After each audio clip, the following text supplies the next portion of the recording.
Hai teman-teman, selamat datang di Keluarga Ambon Batak. Bertemu kembali dengan aku Jusni Ambarita. Di video kali ini aku mau bahas soal SKB Perawat Terampil dan Perawat Ahli Pratama beserta pembahasannya atau jawabannya. Tapi sebelum kita masuk ke soal SKB, kita mau bahas dulu materi pembelajarannya karena soal SKB kali ini terkait dengan posyandu, jadi pembahasannya tentang posyandu juga. Namun materi pembelajaran posyandu ini aku udah ringkas seringkas-ringkasnya karena kalau kita bahas tentang posyandu itu sangat luas. Tapi ini yang berhubungan dengan soal SKB yang aku dapat ketika ujian SKB dan pengalaman juga dari teman aku yang ujian SKB. Nah, kenapa perlu kita pelajari materinya, kenapa perlu aku share materinya? Jangan sampai pertanyaannya berbeda namun masih berhubungan dengan hal-hal yang sama. Jadi kita perlu bahas dan soal-soal SKB terkait posyandu ini bukan hanya untuk perawat terampil atau perawat ahli pratama, bisa aja untuk teman-teman yang penyuluh kesehatan masyarakat ambil formasi di puskesmas. Jadi ikut terus videonya, jangan di skip. Hai semua, ketemu lagi dengan Keluarga Ambon Batak. Semoga kalian enjoy menonton video ini. Jangan lupa subscribe, klik tombol loncengnya, like, share, dan komen biar aku lebih semangat lagi buat video-video selanjutnya. Terima kasih. Nah, jadi posyandu itu teman-teman salah satu UKBM yang dikelola dan diselenggarakan dari, oleh, dan untuk masyarakat dalam penyelenggaraan pembangunan kesehatan guna memperdayakan masyarakat dan memberikan kemudahan kepada masyarakat dalam memperoleh pelayanan kesehatan dasar untuk mempercepat penurunan AKI dan AKB. AKI itu adalah angka kematian ibu dan AKB adalah angka kematian bayi. Jadi ingat aja teman-teman, siapa tahu yang ditanya adalah pengertian posyandu. Ingat aja kalau posyandu itu adalah salah satu UKBM. Terus posyandu ini dari masyarakat, oleh masyarakat, dan untuk masyarakat. Tujuannya adalah, salah satu tujuannya adalah untuk menurunkan angka kematian ibu dan angka kematian bayi. Nah, UKBM itu apa? UKBM itu sebuah wahana pemberdayaan masyarakat, tapi dibentuk atas dasar kebutuhan masyarakat, dikelola dari masyarakat, oleh masyarakat, dan untuk masyarakat, namun dengan bimbingan dari petugas puskesmas ataupun lintas sektor maupun lembaga terkait lainnya.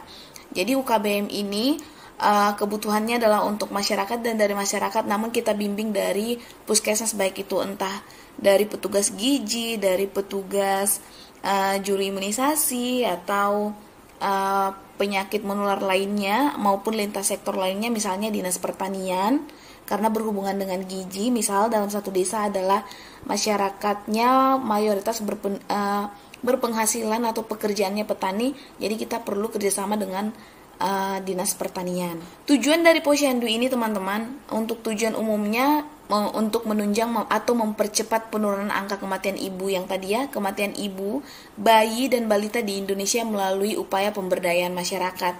Jadi tadi tujuan posyandu udah aku bahas di awal, yaitu UKBM tadi. Nah, tujuan khususnya untuk meningkatnya peran masyarakat dan lintas sektor dalam penyelenggaraan upaya kesehatan dasar, terutama terkait penurunan AKI dan AKB, serta meningkatnya cakupan dan jangkauan pelayanan kesehatan dasar untuk menurunkan AKI dan AKB. Jadi pada intinya teman-teman, fokusnya posyandu ini adalah untuk menurunkan angka kematian ibu dan angka kematian bayi maupun balita. Nah, siapa saja sasaran dari posyandu ini? Jadi sasaran posyandu ini adalah bayi balita, ibu hamil, ibu melahirkan, ibu nifas, dan ibu menyusui maupun pasangan usia subur.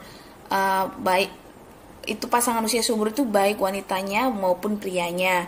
Jadi posyandu itu bukan hanya untuk ibu-ibu ya teman-teman, tapi mencakup keseluruhan yang ini. Manfaat posyandu ini terbagi lagi teman-teman. Kalau untuk masyarakat adalah mereka biar mudah mendapat informasi tentang pelayanan kesehatan dasar, terus mudah juga mendapat bantuan profesional terkait KIA, terus efisiensi mendapatkan pelayanan terpadu kesehatan dan sektor lainnya.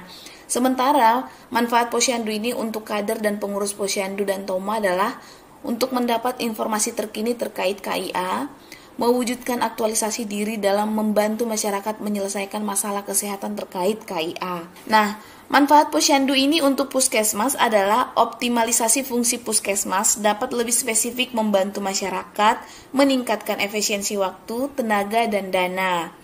Nah, untuk manfaat sektor lainnya, lebih spesifik membantu masyarakat dan untuk memecahkan masalah-masalah sektor terkait KIA dan lebih efisiensi dalam menyelesaikan masalah. Itu manfaatnya, teman-teman. Oke, kita masuk ke waktu dan tempat posyandu. Di mana waktunya posyandu buka 1 kali dalam sebulan. Hari dan waktunya sesuai dengan kesepakatan. Jika diperlukan, hari buka posyandu dapat lebih dari 1 kali dalam sebulan. Jadi di sini maksudnya, teman-teman, posyandu itu banyak kegiatan di dalamnya. Salah satunya adalah pemberian imunisasi dasar. Kenapa minimalnya 1 kali sebulan? Karena range atau jarak antara imunisasi satu ke imunisasi berikutnya adalah 1 bulan, makanya minimalnya 1 bulan. Namun bisa lebih dari 1 bulan, maksudnya bisa lebih dari 1 kali 1 bulan, tergantung kesepakatan bersama antara petugas dan masyarakat maupun ibu kader. Untuk harinya, waktunya dan jamnya juga kesepakatan bersama antara desa dengan petugas kesehatan atau puskesmas. Nah, sebaiknya tempatnya berada di lokasi yang mudah dijangkau oleh masyarakat. Tapi ada wadah atau tempat khusus, misalnya rumah warga atau halaman rumah balai desa atau balai RW atau balai RT gitu, teman-teman, yang pada dasarnya sudah ditentukan tempat untuk melakukan posyandu ini. Namun bukan dari puskesmas yang menentukan, tapi kesepakatan bersama dari desa dan dari petugas kesehatan. Nah, ini penyelenggaraan kegiatan posyandu. Penyelenggaraan kegiatan posyandu ini, teman-teman, ada 5 langkah. Kalau teman-teman yang udah kerja di puskesmas atau udah pernah kerja di puskesmas pasti mengerti 5 langkah kegiatan posyandu atau disebut dengan 5 meja. Jadi, meja pertama itu adalah bertugas pendaftaran. Meja kedua penimbangan, meja ketiga pengisian KMS, meja keempat penyuluhan, dan meja kelima pelayanan kesehatan. Nah, yang kegiatan posyandu ini yang normalnya itu adalah 5 meja, namun beberapa kegiatan posyandu ada yang nggak terlaksana dengan 5 meja, mungkin ada satu dan lain hal. Untuk pelaksanaannya, teman-teman, dari meja 1 sampai meja 4 bisa dilayani oleh kader kesehatan. Karena ini tidak ada hubungannya dengan tindakan penyuntikan ataupun tindakan medis, jadi bisa dilayani oleh kader, namun bisa juga didampingi oleh petugas. Tapi di sini yang bertugas paling utama adalah kader. Petugas hanya memantau mereka sudah benar apa belum yang kader-kader lakukan. Misalnya pendaftaran udah benar belum penulisannya, udah benar belum SOP-nya, dan penimbangan kita memantau kadernya apakah benar cara menimbangnya, cara mengukurnya. Pengisian KMS juga begitu. Nah, untuk penyuluhan ini petugas kesehatan juga bisa mendampingi. Di sini kita kader harus bisa menyuluh tentang gizi, misalnya setelah pengisian KMS berat badan bayi atau berat badan balitanya kurang ataupun gizi buruk ataupun obesitas. Jadi kader juga bisa punya wewenang untuk menjelaskan ini walaupun gak sekomplit yang dilakukan oleh petugas kesehatan. Tapi untuk meja kelima, teman-teman, ini adalah pelayanan kesehatan di mana melakukan tindakan medis. Jadi hanya bisa dilakukan oleh petugas kesehatan. Kalaupun kita perlu bantuan ibu kader bisa, namun yang paling utama di sini adalah petugas kesehatan, biasanya adalah jurim atau juri imunisasi. Nah, untuk pelayanan kesehatan ini di meja 5 biasanya adalah pemberian imunisasi, pemberian vitamin A. Pemberian vitamin A ini setiap bulan Februari dan Agustus. Bisa juga pembagian pil atau kondom, terus pengobatan ringan. Tapi pengobatan ringan di sini, teman-teman, bukan berarti kayak misalnya melakukan polik ya, tapi kayak misal bayi atau balita ini mengalami diare, kita ajarkan bagaimana pembuatan oralit yang seperti itu. Terus kita bisa juga di meja 5 ini adalah konsultasi KB kepada pasangan usia subur. 5 kegiatan posyandu. Jadi kegiatan utamanya posyandu beda ya, teman-teman, langkahnya dengan kegiatannya. Nah, kegiatan posyandu ini ada 5 yang paling utama, yaitu pertama, kesehatan ibu dan anak. kesehatan ibu dan anak ini tujuan kita adalah melakukan penyuluhan kesehatan, pemeriksaan ibu hamil, dan pemeriksaan bayi dan balita. Kedua, keluarga berencana. Maksudnya di sini kita penyuluhan KB dan penyuluhan tentang seputaran alat kontrasepsi, dan kita melayani pelayanan kontrasepsi, misalnya pemberian obat pil KB atau pemberian kondom dan mengajarkan gimana cara penggunaannya. Terus gizi, di sini kita melakukan penyuluhan gizi maupun ASI eksklusif, maupun pemberian ASI bukan eksklusif. Misal ada yang tidak memberikan ASI eksklusif, di sini nggak ada, kita petugas nggak berhak untuk menghakimi, namun lebih tepatnya kita mengedukasi. Di sini juga kita melakukan penimbangan bayi dan balita dan pemberian vitamin A. Untuk imunisasi, di sini kita melayani imunisasi dasar bayi, teman-teman. Terus melayani imunisasi ibu hamil juga, biasanya suntik TT. Ini dilakukan oleh petugas. Dan yang kelima adalah pemberantasan diare. Nah, pemberantasan diare ini kita menjelaskan bagaimana cara pemberian oralit. Misal, kenapa kita nggak ngasih aja oralitnya gitu. Jadi di sini kita bukan pengobatan, tapi kita bisa mengedukasi pemberian oralit sekiranya bayi balita si ibu ini mengalami diare dan jangkauan ke fasilitas kesehatan itu jauh, maka mereka bisa pertolongan pertamanya memberikan oralit. Makanya kita edukasi pemberian oralit. Nah, kita jelaskan juga penyuluhan tentang perilaku hidup bersih dan sehat, karena PHBS ini sangat berpengaruh dengan pemberantasan diare. Nah, contoh kegiatan pengembangan itu teman-teman UKBM tadi, selain dari 5 kegiatan utamanya, kita juga dari tenaga kesehatan bisa melakukan kegiatan pengembangan lainnya, yaitu kita bisa melakukan bina keluarga balita atau BKB, kita bisa melakukan kelas ibu hamil dan balita, bisa juga kita melakukan penemuan dini dan pengamatan penyakit potensial kejadian luar biasa, misalnya ISPA, DBD, gizi buruk, polio, campak, difteri, pertusis, tetanus, neonatorum. Mungkin sekarang kita lagi ada pandemi, bisa juga kita ini melakukan penemuan kasus dini atau pengamatan penyakit potensial tentang COVID-19.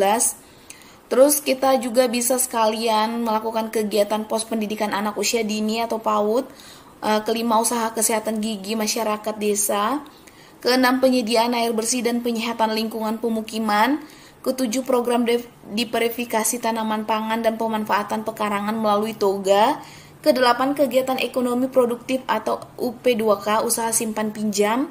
9, tabungan ibu bersalin atau tabulin, tabungan masyarakat atau tabumas.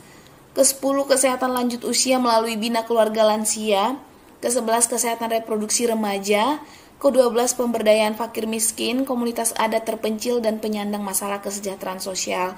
Jadi teman-teman, kegiatan posyandu itu tidak terfokus hanya 5 kegiatan, namun petugas kesehatan juga bisa melakukan secara bersamaan kegiatan pengembangan. Nah, contoh-contohnya ini ada 12.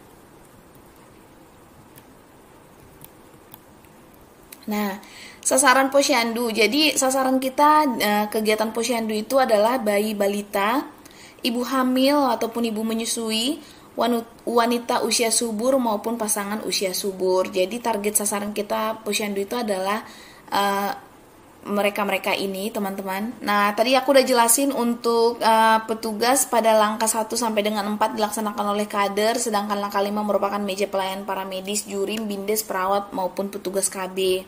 Jadi di meja 5 itu bukan hanya jurim, bisa juga bidan desa, bisa juga perawat, bisa juga petugas KB. Nah, ini peserta posyandu mendapatkan pelayanan, ada beberapa pelayanan yang mereka dapatkan masing-masing. Misalnya untuk kesehatan ibu dan anak itu mereka mendapatkan pelayanan pemberian pil tambah darah. Jadi kita melayani pemberian pil tambah darah juga teman-teman ketika melakukan pelayanan kesehatan ibu dan anak. Terus kita juga bisa memberikan vitamin A dosis tinggi, tapi ini ada bulan vitamin A di mana bulan Februari dan Agustus. Kita juga bisa memberikan PMT, pemberian makanan tambahan untuk Bumilkek. Terus bisa memberikan imunisasi seperti imunisasi TT. Terus penimbangan balita rutin per bulan sebagai pemantauan kesehatan balita melalui pertambahan berat badan setiap bulan. Di sini kita untuk mengetahui keberhasilan program terlihat melalui grafik di kartu KMS setiap bulannya. Nah, yang kedua adalah keluarga berencana, di mana kita membagikan pil KB ataupun kondom, dan bisa juga kita melakukan penyuntikan KB suntik, tergantung si ibu atau wanita usia subur ini mereka minatnya apa. Jadi tapi bagi mereka yang belum mengetahui tentang KB itu, kita bisa edukasi, tinggal mereka memilih yang mana yang mereka mau gitu. Nah, tadi yang ini aku udah jelasin pemberian oralit dan pengobatan, tapi ini pengobatan sederhana, bukan membuka poliklinik. Keempat, penyuluhan kesehatan. Nah, teman-teman, Posyandu itu juga terdiri atas 4, bukan hanya desa siaga. Mungkin kemarin aku bahas di video sebelumnya, aku bahas tentang desa siaga itu terbagi lagi, tapi hampir sama dengan Posyandu ini. Jadi Posyandu itu teman-teman terbagi atas 4, yaitu Posyandu Pratama. Posyandu Pratama ini syarat-syaratnya atau indikatornya adalah belum mantap. Jadi kalau dikatakan Posyandu Pratama itu kalau dia belum mantap, kegiatannya belum rutin, kadernya juga terbatas. Nah, kalau Posyandu Madya, kegiatannya lebih teratur, terus jumlah kadernya sudah ada 5 orang. Nah, dikatakan Posyandu Purnama kalau kegiatannya sudah teratur, cakupan program atau kegiatannya sudah baik, jumlah kadernya 5 orang, terus mempunyai program tambahan selain kegiatan Posyandu. Nah, keempat, Posyandu Mandiri. Jadi dikatakan Posyandu Mandiri ini jika kegiatannya sudah teratur secara mantap, terus cakupan program atau kegiatannya baik, dan udah memiliki dana sehat dan JPKM yang mantap gitu teman-teman. Nah, untuk penilaian atau penentu Posyandu di desa kalian atau di desa yang kita bina ini adalah apakah Posyandu Pratama, Posyandu Madya, atau Posyandu Purnama maupun Posyandu Mandiri. Kita menilainya melalui strata Posyandu yang ini teman-teman, 5 indikator. Yang pertama, jumlah buku Posyandu per tahun. Kedua, jumlah kader yang bertugas. Ketiga, cakupan kegiatan. Keempat, program tambahan. Dan kelima, dana sehat. Oke teman-teman, sebelum kita lanjut ke soal dan pembahasannya, aku mau minta waktu kalian untuk klik subscribe-nya dulu dan klik tombol loncengnya, karena besok aku bakal share video tentang pembahasan imunisasi dasar, materinya, soal, dan pembahasannya. Biar kalian gak ketinggalan, please subscribe-nya. Nah, untuk soalnya ini teman-teman, aku bahas cuma 6 soal aja, karena memang aku dapat soal juga cuma 3, dan teman aku dapat soal 3 juga. Jadi aku gabungin soal yang aku dapat dan yang didapat teman aku. Nah, tapi kalian lebih baiknya lagi membahas tentang Posyandu ini lagi atau pahamin tentang Posyandu ini, karena jangan sampai di luar dari pertanyaan ini yang kalian dapat gitu loh teman-teman. Sekarang kita masuk ke soal teman-teman. Jadi materinya sesingkat itu karena memang kemungkinan soal keluar hanya seputaran-seputaran itu aja untuk Posyandu. Soal pertama, penyelenggaraan kegiatan Posyandu terdiri dari beberapa langkah atau beberapa meja. A. 1 meja, B. 2 meja, C. 3 meja, D. 4 meja, E. 5 meja. Langsung aja teman-teman, jawabannya adalah E. 5 meja. Karena pelayanan Posyandu itu atau kegiatan Posyandu itu ada 5 langkah ataupun dikatakan 5 meja pelayanan. 2. Dalam penyelenggaraan kegiatan Posyandu terdapat 5 meja pelayanan. Meja kelima adalah kegiatan pelayanan terakhir yang dilakukan oleh A. Kader, B. Petugas kesehatan dan sektor terkait bersama kader, C. Ibu-ibu PKK, D. Seluruh kader yang bertugas, E. Koordinator Posyandu. Jadi teman-teman, tadi jawabannya aku udah share di pertama, langsung aja jawabannya adalah B. Jadi yang bisa melakukan kegiatan pelayanan kesehatan di meja kelima adalah petugas kesehatan, baik itu jurim, bidan desa, perawat, maupun petugas bidan yang sudah dilatih untuk melakukan imunisasi. 3. Penyelenggaraan kegiatan Posyandu pada meja keempat adalah kegiatan pelayanan A. Pendaftaran, B. Penyuluhan, C. Pengisian KMS, D. Pelayanan kesehatan, E. Pengobatan. Langsung aja jawabannya tadi ya, ada 5 langkah. Dan langkah yang keempat itu adalah penyuluhan. Maka jawabannya adalah B. Keempat, siapa saja sasaran kegiatan posyandu? A. Wanita usia subur. B. Anak usia kurang dari 5 tahun. C. Ibu hamil. D. Bayi balita, ibu hamil atau ibu menyusui, wanita usia subur, dan pasangan usia subur. E. Bayi balita gizi kurang, gizi buruk, dan stunting. Langsung aja jawabannya teman-teman. D. Sasaran untuk kegiatan posyandu itu adalah bayi balita, ibu hamil atau ibu menyusui, wanita usia subur, dan pasangan usia subur.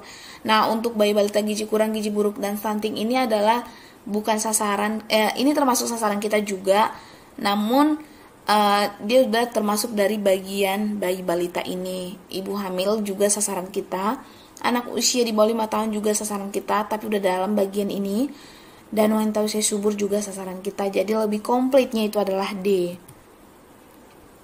5 kegiatan utama posyandu. A. Kesehatan ibu dan anak.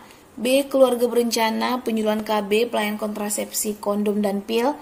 C. Penyuluhan gizi dan ASI, penimbangan bayi dan balita, pemberian vitamin A dan imunisasi dasar bayi balita maupun ibu hamil.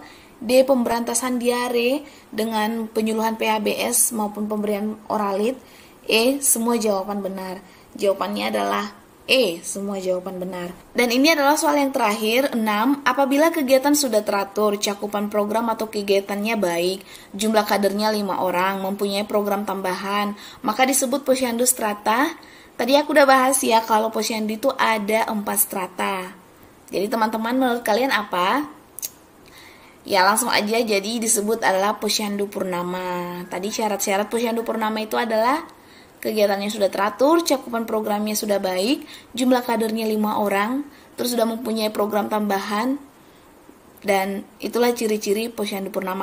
Maka jawabannya adalah D. Oke teman-teman, sampai di sini dulu pertemuan kita kali ini. Di video selanjutnya aku bakal bahas tentang imunisasi dasar, materinya, soal, dan pembahasannya. Jadi jangan lupa subscribe, klik tombol loncengnya, ikuti terus video dari kita. Sampai jumpa di video selanjutnya. Terima kasih, bye-bye.